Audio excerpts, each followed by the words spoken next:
ఒక పన్ను ఊడిపోయిందంటే వాటిని పెట్టించుకోవాలంటే భయం. ఎందుకు? స్క్రూ అంట, ఎముకలో డ్రిల్ చేస్తారంట, సర్జరీ అంట, రక్తం అంట. అంత భయపడాల్సిన పనే లేదని చెప్తాను నేను. ఈ వీడియో ఎండ్ వరకు స్కిప్ చేయకుండా చూడండి. ఇంప్లాంట్ ప్రాసెస్ ని సింపుల్ గా మీకు అర్థమయ్యేటట్టు చెప్తాను, వింటారా? So this is how a dental implant looks. మీకు పైన కనిపించే ఈ లేయర్ ఏమో మీ చిగుళ్ళు, ఇదేమో మీ ఎముక. మీ ఎముక లోపల డ్రిల్ చేసి మనము ఈ ఇంప్లాంట్ అనేది పెడతాం. సో ఎముక డ్రిల్ చేసేటప్పుడు ఆల్రెడీ పన్ను పీకాం కాబట్టి అక్కడ ఒక ఎంటీ పాకెట్ లాగా ఉంటది. దాన్ని ఇంకొంచెం రిఫైన్ చేసి మనం ఈ స్క్రూ అనేది పెడతాం లోపల.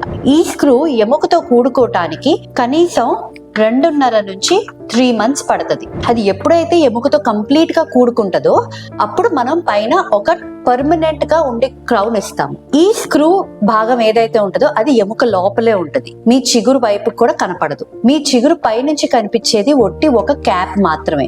ఎముక లోపల డ్రిల్ చేయాలి లేకపోతే ఇవన్నీ చేయాలంటే చాలా టఫ్ ప్రొసీజర్ అనుకుంటున్నారేమో, కానే కాదు. ఇది లోకల్ ఎనెస్థీసియా ఇచ్చే చేస్తాం ఈ ప్రొసీజర్. సో ఇది ఒక 1/2 hour to 45 minutes లో ఈ ప్రొసీజర్ అయిపోతుంది.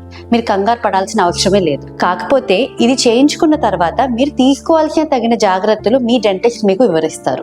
దీనిపైన కుట్లు కూడా పడతాయి కాబట్టి ఇన్ఫెక్షన్స్ అయ్యే ఛాన్సెస్ కూడా లేవు. మీరు ఇంప్లాంట్ ట్రీట్మెంట్ చేయించుకోవాలంటే ముందుగా ఆలోచించాల్సింది మీ బోన్ హెల్త్ గురించి. సో అర్థమైంది కదా మీకు, ఇంప్లాంట్ అన్నది అంత కాంప్లెక్స్ ప్రొసీజర్ కాదు. మీరు భయపడే అంత, మీరు అనుకునే అంత కాంప్లెక్స్ ప్రొసీజర్ అయితే కానే కాదు.